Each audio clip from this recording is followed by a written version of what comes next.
ದಾವಣಗೆರೆ ದಕ್ಷಿಣ ಉಪಚುನಾವಣೆಯಲ್ಲಿ ಕಾಂಗ್ರೆಸ್ ಅಭ್ಯರ್ಥಿ ಸಮರ್ಥ ಕಡಿಮೆ ಮತ ಅಂತರದಲ್ಲಿ ಗೆಲುವು ಸಾಧಿಸಿದ ಬೆನ್ನಲ್ಲೇ ರಾಜ್ಯ ರಾಜಕೀಯದಲ್ಲಿ ಹೊಸ ಚರ್ಚೆ ಶುರುವಾಗಿದೆ.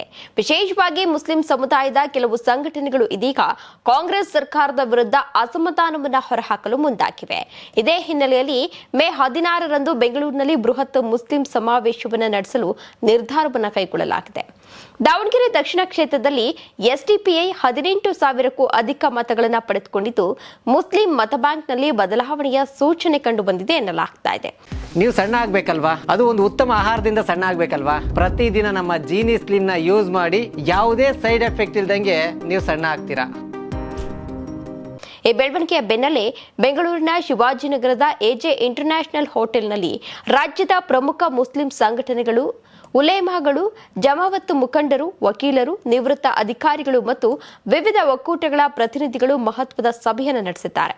ಇನ್ನು ಸಭೆಯಲ್ಲಿ ಕಾಂಗ್ರೆಸ್ ಸರ್ಕಾರದ 3 ವರ್ಷದ ಆಡಳಿತಾವಧಿ, ಮುಸ್ಲಿಮರಿಗೆ ನೀಡಿದಂತಹ ಭರವಸೆಗಳು ಹಾಗೂ ಅವುಗಳಲ್ಲಿ ಈಡೇರಿದ ಅಂಶಗಳ ಕುರಿತು ಸುದೀರ್ಘ ಚರ್ಚೆಯನ್ನ ನಡೆಸಲಾಯಿತು. ಇನ್ನು ಹಿಜಾಬ್ ನಿರ್ಬಂಧ, ಮೀಸಲಾತಿ ರದ್ದತಿ, ದ್ವೇಷ ಭಾಷಣ, ವಕ್ಫ್ ಸಮಸ್ಯೆ, ಗೋಹತ್ಯೆ ನಿಷೇಧ ಕಾಯ್ದೆ, ಮತಾಂತರ ನಿಷೇಧ ಕಾಯ್ದೆ, ರಾಜಕೀಯ ಪ್ರಾತಿನಿಧ್ಯ ಸೇರಿದಂತೆ ಹಲವು ವಿಚಾರಗಳನ್ನು ಒಳಗೊಂಡಂತಹ ಸಮಗ್ರ ವರದಿಯಲ್ಲಿ ಸಭೆಯಲ್ಲಿ ಈಗಾಗಲೇ ಮಂಡಿಸಲಾಗಿದೆ. ಇನ್ನು ಈ ವರದಿಯನ್ನ ಮೇ 16ರಂದು ಬೆಂಗಳೂರಿನ ಟೌನ್ ಹಾಲ್ನಲ್ಲಿ ನಡೆಯಲಿರುವಂತಹ ಕರ್ನಾಟಕ ಮುಸ್ಲಿಂ ಸಮಾವೇಶದಲ್ಲಿ ಸಾರ್ವಜನಿಕವಾಗಿ ಬಿಡುಗಡೆ ಮಾಡಲು ತೀರ್ಮಾನಿಸಲಾಗಿದೆ. ಹಾಗಾದ್ರೆ ಕಾಂಗ್ರೆಸ್ ಸರ್ಕಾರ ಹೇಳಿದ್ದೇನು, ಮಾಡಿದ್ದೇನು, ಮುಂದೇನು ಎಂಬ ಘೋಷವಾಕ್ಯದಡಿ ನಡೆಯಲಿರುವಂತಹ ಈ ಸಮಾವೇಶಕ್ಕೆ ರಾಜ್ಯದ ಎಲ್ಲ ಜಿಲ್ಲೆಗಳಿಂದ ಜನರನ್ನ ಕರೆತರಲು ಸಂಘಟನೆಗಳು ಈಗಾಗಲೇ ತಯಾರಿಯನ್ನ ಕೂಡ ಆರಂಭಿಸಿವೆ.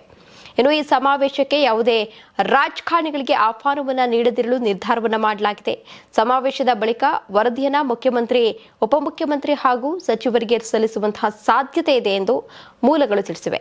ಒಟ್ಟಲ್ಲಿ ದಾವಣಗೆರೆ ದಕ್ಷಿಣದ ಫಲಿತಾಂಶದ ನಂತರ ರಾಜ್ಯ ರಾಜಕೀಯದಲ್ಲಿ ಹೊಸ ಸಮೀಕರಣಗಳು ಮೂಡಿಬರುತ್ತಿರುವಂತಿದ್ದು, ಮುಸ್ಲಿಂ ಸಂಘಟನೆಗಳು ಈ ಮಹಾ ಸಮಾವೇಶ ಕಾಂಗ್ರೆಸ್ಗೆ ರಾಜಕೀಯ ಎಚ್ಚರಿಕೆಯ ಗಂಟೆಯಾಗುತ್ತಿದೆ ಎನ್ನುವುದನ್ನು ಕಾದು ನೋಡಬೇಕಾಗಿದೆ.